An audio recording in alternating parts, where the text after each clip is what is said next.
These are all that's left, a precious few faded snapshots of two lives upended by a brutal stabbing. Now, could an updated age progression photo almost 3 decades later be the key to finding a baby torn from her dying mother's arms? Nothing bad ever happens in the tiny town of Strasburg, Virginia. There's not much crime, very quiet. Quiet, except for one terrible day, a day that nobody can forget. It's heartbreaking, and I want it to come to an end. Jennifer's childhood friend, Sylena Dalton, was funny, bright, and always cheerful. Small girl, but a huge personality. Firecracker for sure. And a nervous new mom at the age of 20, Sylena already had her hands full with a newborn baby girl, Allyson. She was scared, she was young. Allie was colicky, so she was very tired, but she was happy about being a mom. Little Allyson Dalton was born premature, and finally at 10 weeks old, the frail little girl was just starting to get her strength. Then, on a warm July morning, Selena's mom kissed her daughter goodbye. Little did she know it would be the final time. Around 12 noon, Selena's friend Kelly Fessler gets a chilling phone call from a mutual acquaintance. The voice on the line is racked with panic. She told me that Sylena was on the couch and there was blood all over her. Kelly raced to Selena's apartment, and she's met at the front door by her friend, whose face is frozen in fear.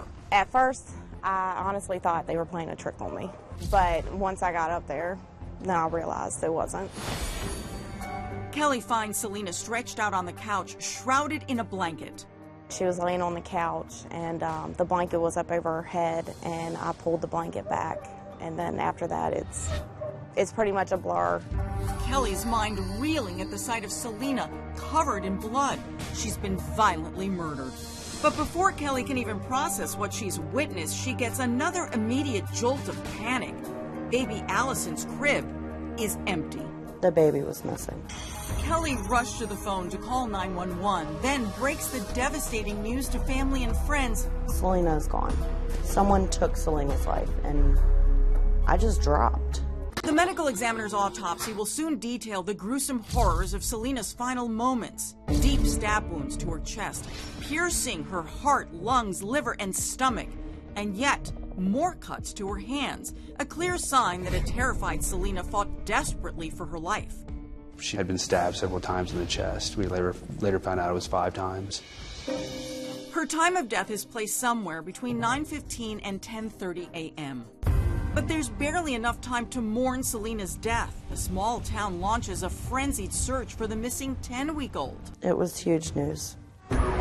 State troopers canvass every inch of the highways in and out of Strasburg, even drawing the FBI into the search. They were getting off at every exit, every possible site that the child could be at in search. I mean, you name it, the type search you can name has been done. But sadly, the searches turn up nothing. It was sad. I mean, Strasburg, had never had a murder like that.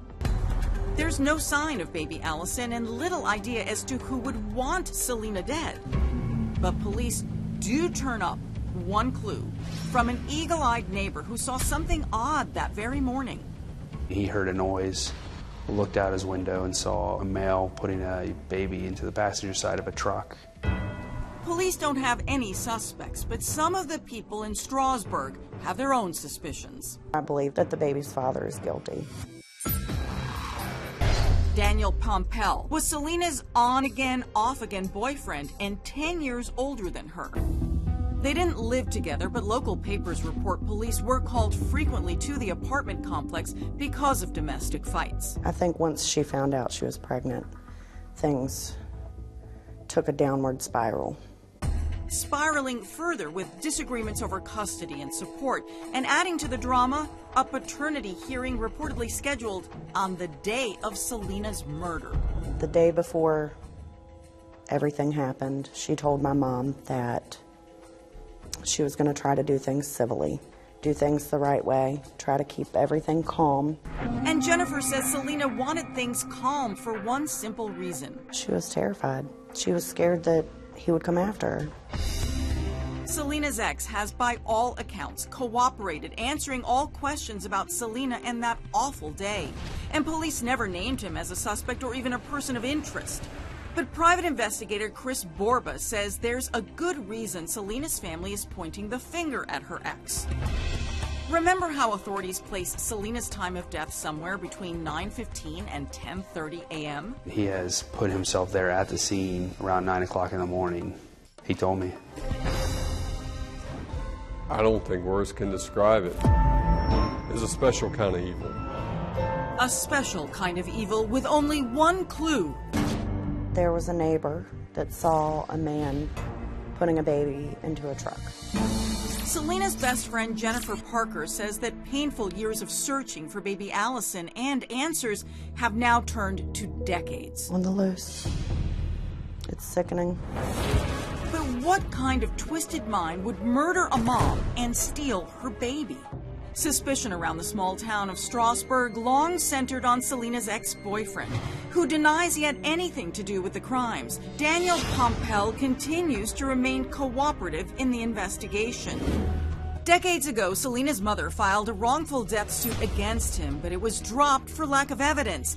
And though a grand jury convened in regards to Selena's murder, no charges were filed. Police haven't named him as a suspect or even a person of interest. Despite Daniel's denials, private investigator Chris Borba still had some questions and knocked on Danny's door to find out for himself. There, Pompel admitted he had been at Selena's house that morning. He said he knocked on the door, no one answered, so he left. Did he show any concern for his missing daughter? I said, well, do you think she's still alive? And he looked down and said, kind of shrugged his shoulders and said she could be. He answered the PI's questions, but Borba wasn't buying it.